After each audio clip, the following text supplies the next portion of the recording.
Hello, and welcome to Live 2025. In this presentation, we'll be covering Nova, a computing system I've been developing for quite some time. I'd love to share its latest revision with you, but first, some introductions. My name is Gardner, and I'm the leader of a creative computing collective called Nouveau. It's a small community of artists, musicians, and programmers that explore the intersection of art and computing. Our interest in Nouveau is building tools that reduce barriers to entry for creative computing, allowing anybody to express themselves through the medium of computation. Nova is one of our primary tools, and it's a foundational one. It is currently in a phase of rapid development. I hope that the concepts presented will create fresh discussions and questions. With that, I'd like to discuss a few of our motivations. I have a background in both industry and education, and my experiences in both domains have left me wanting better foundations. Practicing programming became exhausting after years of struggling with increased complexity. This spilled into teaching, as many languages and frameworks demand intense context switching from beginners. Nova is our current attempt at reducing cognitive load for both beginners and experienced developers. It's based around a few core concepts which fit together in multiple ways to allow for a flexible computing fabric. At its core, Nova is a rule-based computing model that incorporates pattern matching and substitution. I chose rules because they can model so many kinds of processes that are difficult to model in other paradigms. Rules are also somewhat intuitive. You can imagine the computer following rules written in a rule book in a mechanical fashion. Nova is also intended to be physically intuitive and practiced without a digital electronic computer. Mechanically, it's based around manipulating stacks of data, which can physically be represented by stacks of cards. This allows authors of Nova code to simulate the execution of their program in a way that can bend to their requirements and surroundings. A Nova programmer's IDE can be a few note cards and cards on a tabletop or their desk. This is true in the strictest sense. The state of a Nova program is a collection of labeled stacks of tuples, which can vary in length. All of your program data is contained in stacks, and you can conjure new stacks just by using them in your program. No forward declaration required. All code in Nova is phrased as rules, which are comprised of two sides: the conditions for a rule to fire and the consequences of that rule firing. Both sides are made up of patterns, which tell you what stacks to look at and what needs to be at the top of those stacks for the patterns to match. Patterns may also contain variables, which are bound when they're first mentioned. By using variables, you can extract and work with data contained in tuples. In this example, we have three rules that all match on a stack named pack. They extract the name of an item to be packed and move it to a stack named bag. We have some initial state indicated by a rule with an empty set of conditions, telling us to pack shoes, clothes, a toothbrush, and an ID. These tuples get pushed once when the program begins. The semantics of Nova are intended to be pretty simple. Rules match in the order that they're written, starting from the first rule and ending at the last rule.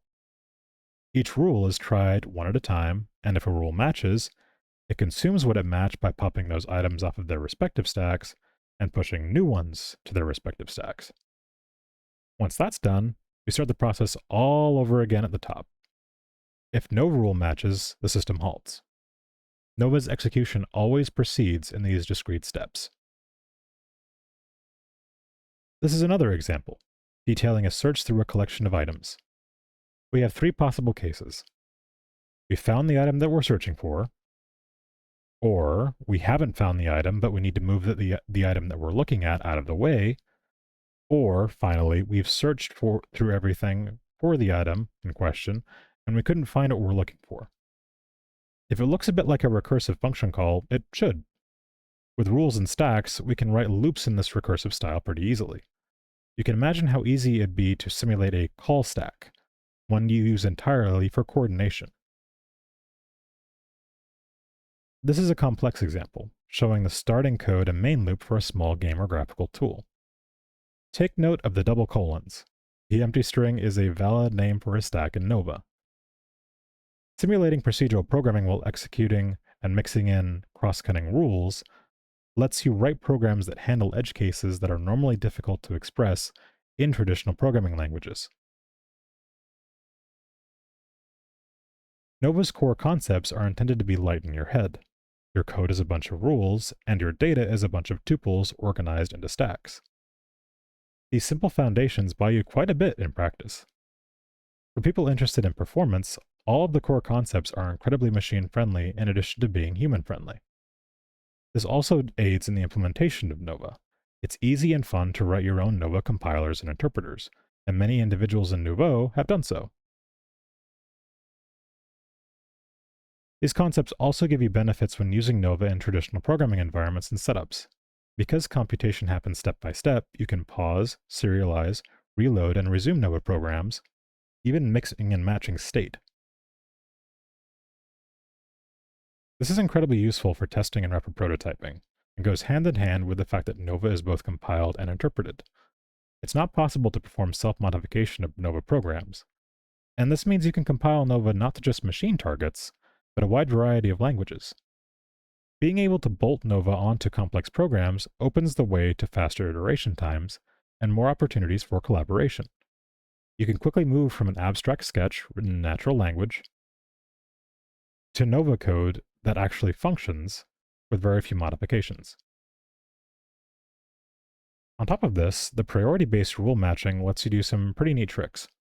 Nova was originally built to allow easy modding and patching for games, and it's possible to apply that generally to any program.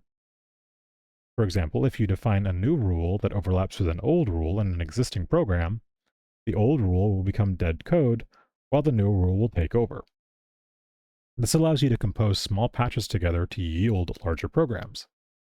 This also allows you to build up kits of functionality that allow you to write the way you'd like. Functions, state machines, event-oriented, and data flow-oriented programming are all one hop away. This adds up to what I feel is an incredibly cool way to do computing. Nova programs can be constructed and simulated physically with things like handwritten note cards, stacks of playing cards, or just paper and pencil. Nova as a computing medium can bend not just to the hard technical requirements, but artistic visions as well. It can be a communication medium that allows experienced developers to work with pure beginners while remaining a practical tool that both groups can carry on their journey through computing. But enough talk. Let me show you some demos of Nova actually running.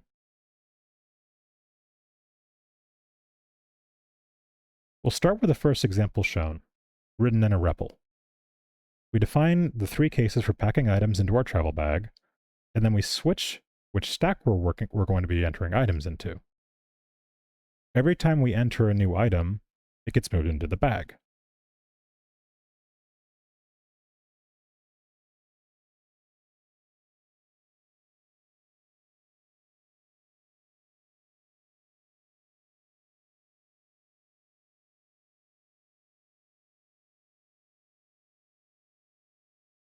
We'll move to an example of search. As we enter items into our collection, they each get pushed into the items stack. Then, once they're all entered, we can search for them by switching to the search for stack and entering an item to locate. We can also search for something that doesn't exist, and our program will tell us that it couldn't find what we're looking for.